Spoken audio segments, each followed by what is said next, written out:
അനുഗ്രഹിക്കപ്പെട്ട ഒരു ഞായറാഴ്ച കൂടി ദൈവം ഹാലയിൽ നമുക്ക് അനുഭവിച്ച് ഓർക്കുന്ന ദൈവത്തെ സ്തുതിക്കുകയാണ്.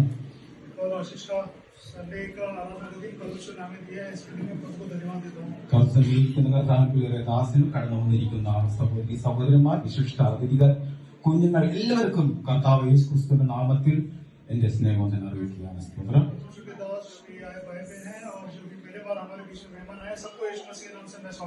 കർത്താവിന്റെ വേലയായിരിക്കുന്ന കർത്താവിന്റെ ദാസന്മാർക്കെല്ലാം ഹാലേലൂയ, അവരുടെ പ്രവർത്തനങ്ങളിൽ ദൈവം അനുഗ്രഹിക്കുമാറാകട്ടെ.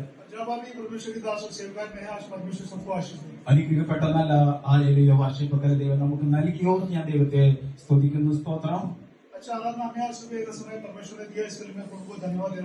ഇത് വൽക്കാലം ഹാലേലൂയ, കുഞ്ഞുങ്ങളായ ആരെങ്കിലും രോഗത്താൽ ഇരിക്കുന്നുണ്ടെങ്കിൽ ഇത് വൽക്കാലം ആ ദൈവത്തിന്റെ അത്ഭുതകര കുഞ്ഞുങ്ങളെ അയച്ചുകൊണ്ട് വീടത്തിൽ കൊടുക്കുവാൻ വേണ്ടി നമുക്ക് ദിവസങ്ങളിൽ പ്രാർത്ഥിക്കാം. സ്തോത്രം.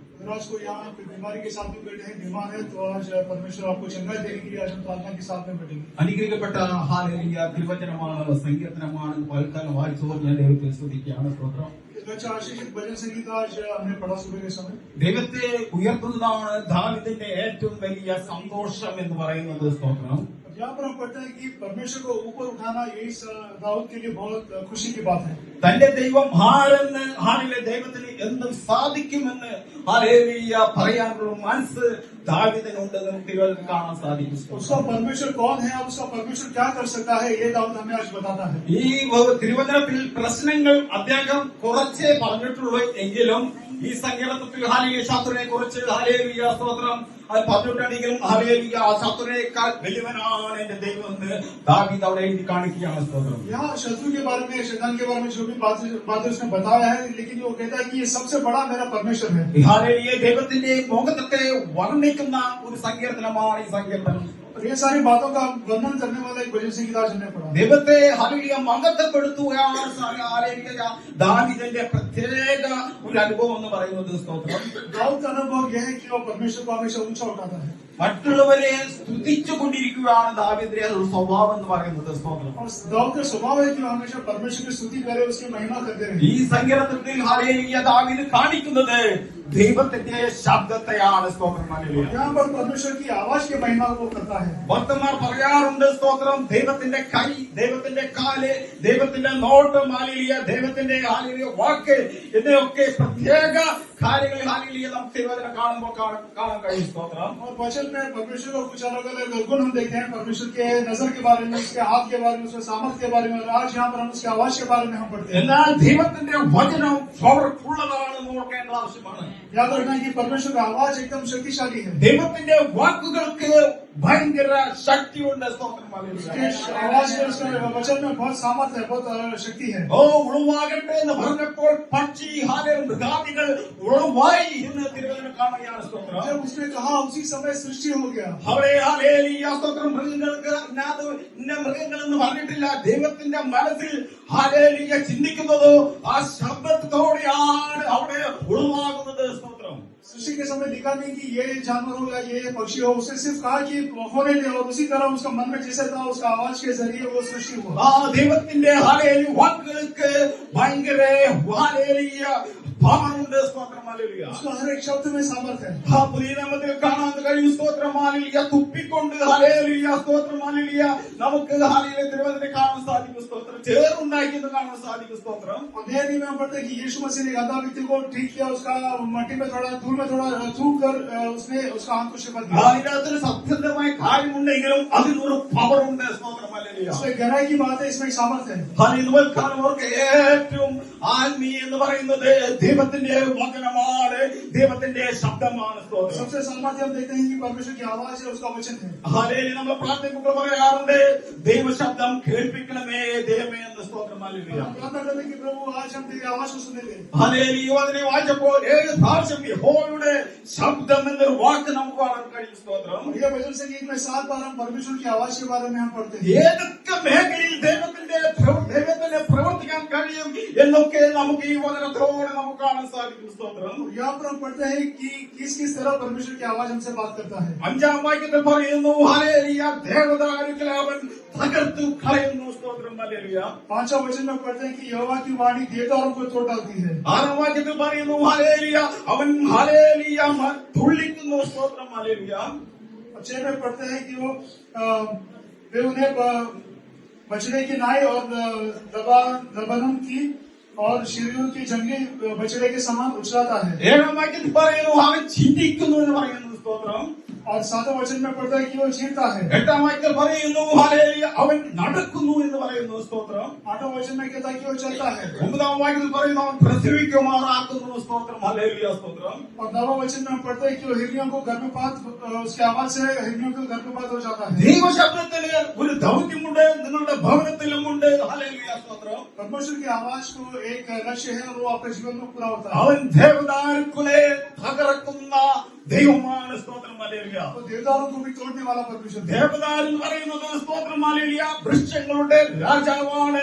ദേവദാർ എന്ന വൃക്ഷം എന്ന് പറയുന്നത്. സ്തോത്രം. जो देवदार पेड़ जो है सारे पेड़ों का राजा जैसा माना जाता है. അതൊരു സ്ട്രോങ് വൃക്ഷമാണ്. അതിന്റെ ഹല്ലേലൂയ വേരുകൾ ഭൂമിയെ അടിയിലോട്ട് ഉറപ്പിക്കുന്നതാണ് ദേവദാർ എന്ന വൃക്ഷം എന്ന് പറയുന്നത്. സ്തോത്രം. क्योंकि वो पेड़ में इतना ताकत है, वो इतना मजबूत है और उसका जो जड़ है वो भूमि के बहुत अंदर तक जाता है. വളരെ ദീർഘായുസുള്ള ഒരു മരമാണ് ദേവദാർ എന്ന് പറയുന്നത് നമുക്ക് കാണാൻ സാധിക്കും. സ്തോത്രം. देवदार वृक्ष जो है उसका जीवन बहुत लंबा है. അതിനെ ദൈവത്തിന്റെ ശബ്ദം കൊണ്ട് അതിനെ തകർക്കുവാൻ കളയുന്നതാണ് ഹല്ലേലൂയ ദാവീദ് ഉയർത്തുന്നത്. സ്തോത്രം. दाऊद यहाँ पर कहता है कि परमेश्वर की सिर्फ आवाज से वो देवदार पेड़ जो है वो टूट जाता है. അതിന്റെ താഴോട്ട് വായിക്കുന്ന കാട്ടുപോത്തിന്റെ കുട്ടിയെ അവൻ തുള്ളിക്കുന്നതുമായി വചനം വായിക്കുകയാണ്. സ്തോത്രം. और जंगली बछड़े को भी वो उछलाता है. ഹല്ലേലൂയ. ആർക്കും ഹല്ലേലൂയ കാട്ടുപോത്തിനെ മെരുക്കുവാൻ സാധിക്കത്തില്ല. സ്തോത്രം. ഹല്ലേലൂയ. वो जंगली भैंस को कोई उसको संभाल नहीं पाएगा. ഹല്ലേലൂയ. ആർക്കും വഴങ്ങാത്തൊരു മൃഗമാണ് കാട്ടുപോത്ത് എന്ന് യോബിന്റെ പുസ്തകത്തിൽ നമുക്ക് കാണാൻ സാധിക്കും. സ്തോത്രം. इतना पढ़ते हैं कि जो जंगली भैंस है वो किसी कामों में नहीं रहता है. അത് മനുഷ്യന്റെ ഹല്ലേലൂയ വഴിക്കൊത്ത് വലിക്കത്തില്ല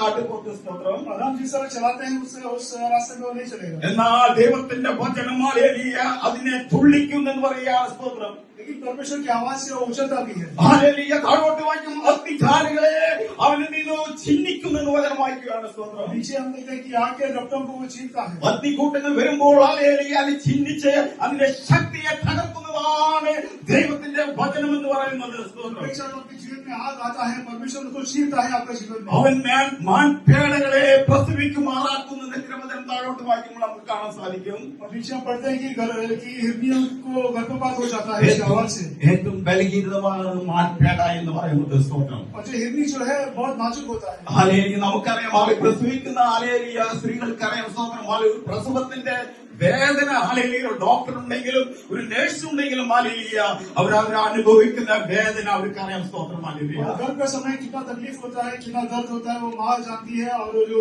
समय जो उसको संभालने वाले जो डॉक्टर है, नर्स है, वे लोग जानते हैं. എന്നാൽ മാൻപേട എന്ന് പറയുന്നത് മറ്റുള്ള മൃഗങ്ങളെ പേടിച്ച് ഹല്ലേലൂയ ഓടിക്കൊണ്ടിരിക്കുന്ന മാൻപേട അത് പ്രസവിക്കുമ്പോൾ ആരുമില്ലാതെപ്പോൾ അതിനെ തുണയായി ദൈവമുണ്ടെന്നാണ് സങ്കീർത്തനങ്ങളുടെ ഹല്ലേലൂയ ഉച്ചരിക്കുന്നത്. സ്തോത്രം. ഹല്ലേലൂയ. यहाँ पर हमें वजह से ये सिखाया था कि जो हिरनी है वो सबसे नाजुक होती है और बाकी अन्य जो जानवर उनके समान नहीं होता. अकेले में जाके बाकी जानवरों से डर के जाके अकेला जाके वो जन्म देती है, लेकिन उसके लिए भी परमेश्वर वहां पर होता है. ബലഹീനയായ മാൻപേടയെ ദൈവത്തിന്റെ ശബ്ദം അവൻ എന്ത് ചെയ്യുന്നു? സ്തോത്രം. ശക്തനാക്കുന്നു. സ്തോത്രം. ഹല്ലേലൂയ. और परमेश्वर का जो आवाज है इस हिरनी को बल देता है, सामर्थ देता है. താഴോട്ട് വായിക്കുമ്പോൾ ആ വനത്തിലെ അല്ലെങ്കിൽ മരങ്ങളെ തോലുരിക്കുന്നത് നമ്മൾ കാണാൻ സാധിക്കും. സ്തോത്രം. और नीचे हम पढ़ते हैं कि वो वन को हिला देता है. ഹല്ലേലൂയ. വനത്തിലെ വനങ്ങളിലെ തോലുരിക്കുന്നതാണ് വചനം വായിക്കുമ്പോൾ. സ്തോത്രം. ഹല്ലേലൂയ. और जो वन का जो पेड़ है उसको भी परमेश्वर कर देता है. ഹല്ലേലൂയ. എനിക്കും ഈ സഹോദരൻ ഹല്ലേലൂയ വനത്തിലെ ഹല്ലേലൂയ വനങ്ങളെ തോലുരിക്കാൻ കൊല്ലങ്ങളോടൊക്കും. സ്തോത്രം. ഹല്ലേലൂയ. എന്നാൽ ഹല്ലേലൂയ ദൈവത്തിന് ഈ ലോകത്തിലെ എല്ലാ മരങ്ങളെ തോലുരിക്കുവാൻ ദൈവത്തിന് സാധിക്കും. അതാണ് ഹല്ലേലൂയ സങ്കീർത്തനം എഴുതിയിരിക്കുന്നത്. സ്തോത്രം. अगर हम दोनों भी मिलकर अगर कोई झाड़ को हम उखाड़ने देखेंगे तो बहुत समय लग जाएगा, लेकिन परमेश्वर का सिर्फ आवाज से सारा जंगल को उखाड़ देता है. മാസായിക്കൊണ്ടിരിക്കുന്ന കൂട്ടമായിക്കൊണ്ടിരിക്കുന്ന ക്രൗഡിനെ ഹല്ലേലൂയ മുഴുവനും കൈകാര്യം ചെയ്യുവാൻ ദൈവശബ്ദത്തിന് കഴിയുമെന്നാണ് എഴുതിയിരിക്കുന്നത്. സ്തോത്രം. ഹല്ലേലൂയ. परमेश्वर जो हम यहाँ पर पढ़ते हैं कि वो सारे मन के जो भी हिरनी होती है उसको गर्भपात करती है और सारे जग में उसका महिमा ही होता है। ആ ദൈവശബ്ദം ഹാലേലൂയ നിങ്ങളുടെ ഭവനത്തിൽ നിങ്ങളുടെ ജീവിതത്തിൽ മുഴങ്ങിയാൽ ഒരു മാറ്റം ഉണ്ടാകത്തില്ലേ? സ്തോത്രം ഹാലേലൂയ. अगर उसका आवाज आपके भवन में चले तो आपके जीवन में आपके घर में एक परिवर्तन हो जाएगा। ഇന്ന് വൈകാലം സ്തോത്രം എന്നെ ഇവിടെ ഇരിക്കുന്ന ദേവദാസിന് മാറ്റിയത് ദൈവത്തിന്റെ ശബ്ദമാണ്. സ്തോത്രം ഹാലേലൂയ. अच्छा आपको और मुझे यहाँ पे जो भी बैठे हैं सबको परमेश्वर की आवाज ने बदल दिया है। ദൈവത്തിന്റെ വചനമാണ് ഞങ്ങൾക്ക് മാറ്റം സംഭവിച്ചിരിക്കുന്നത്. സ്തോത്രം ഹാലേലൂയ. जो वाणी है उसका वचन है जो हमारे जीवन को बदल दिया है। അതുകൊണ്ട് ഹാലേലൂയ സങ്കീർത്തനം എഴുതിയിരിക്കുകയാണ്. ഹാലേലൂയ ഹാലേലൂയ ദൈവപുത്രന്മാരെ യഹോവയ്ക്ക് മഹത്വം കൊടുപ്പീൻ. സ്തോത്രം ഹാലേലൂയ. यहाँ पे लिखा है कि परमेश्वर को महिमा दे, അവന് ജീവനും ശക്തിയും കൊടുപ്പീൻ എന്ന് സങ്കീർത്തനം എഴുതിയിരിക്കുകയാണ്. സ്തോത്രം. जो भी उसका प्रजा है उसको आदर दे, उसको महिमा दे। ഞാൻ വളരെ ഈ സങ്കീർത്തനം വായിച്ചപ്പോൾ വളരെ എനിക്ക് ഉള്ളിൽ തോന്നിയത് സ്തോത്രം ഹാലേലൂയ. നമ്മുടെ ഭവനത്തിൽ വഴക്കും വൈരാഗം നിരാശയും രോഗം പ്രയാസങ്ങൾ വരുമ്പോൾ ഹാലേലൂയ ഹാലേലൂയ നോക്കുക. സ്തോത്രം ഹാലേലൂയ.